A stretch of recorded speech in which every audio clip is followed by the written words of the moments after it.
இப்ப நம்ம செஞ்சிருக்கிறதுல பாத்தீங்கன்னா இந்த மகப்பேறு உதவித்தொகை ஏற்கனவே 18,000 கொடுத்துக்கிட்டு இருந்தாங்க. அதை 24,000 நம்ம கொடுக்கறோம். பிறந்த குழந்தைங்களுக்கு அம்மா நல பெட்டகம் அம்மா இருந்தப்ப கொடுத்தாங்க.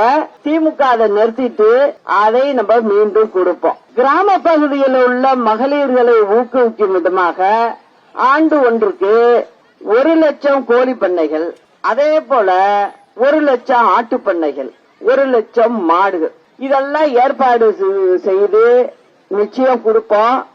50% மானியமும் இதுக்கு வழங்குவோம்.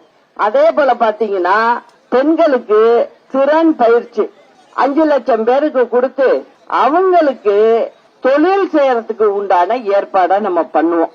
அரசு பள்ளியில படிக்கிற பிள்ளைகளுக்கு வழங்கும் மிதிவண்டி, சீருடைகள், காலணி, பாட புத்தகங்கள், நோட்டு புத்தகங்கள் இதெல்லாம் முறைப்படி சரியான நேரத்துக்கு வழங்குவோம். இலவச மடிக்கணினி +2 படிக்கும் மாணவ மாணவியர்களுக்கு முதல் அரையாண்டிலேயே மடிக்கணினி வழங்க ஏற்பாடு செய்யப்படும்.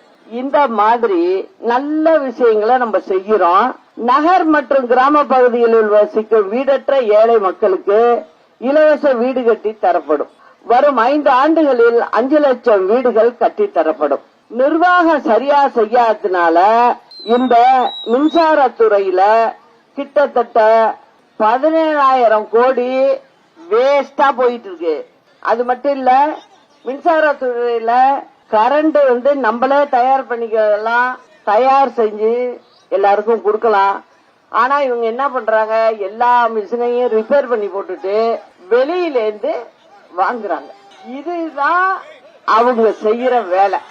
அதனாலதான் சொல்றேன், சிக்கன நடவடிக்கை எல்லாம் செஞ்சு கொடுத்தா உங்க தலையில சமத்த வேண்டிய அவசியமே வராது. அதுதான் என்னோட கணக்கு. இத சொல்றேன். முதியோர் உதவித்தொகை 2,000 உயர்த்தி வழங்கப்படும். அங்கன்வாடி கர்ப்பிணி பெண்கள் மற்றும் குழந்தைகளுக்கு அங்கன்வாடிகளில் வாரத்திற்கு 5 முட்டைகள் வழங்கப்படும். அதிக அளவில் முதலீடுகளை கொண்டு வந்து இளைஞர்களுக்கு வேலை வாய்ப்புகளை ஏற்படுத்தி தர முடியும்.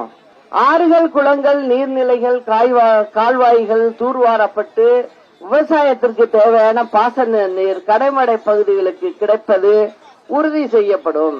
இந்த மாதிரி நிறைய திட்டங்கள், ஒரு 60 திட்டங்கள் நம்ம சொல்லியிருக்கோம். எல்லாமே நல்லபடியா நம்ம செஞ்சு கொடுப்போம் அப்படிங்கறத நான் சொல்லிக்கிறேன் உங்களுக்கு.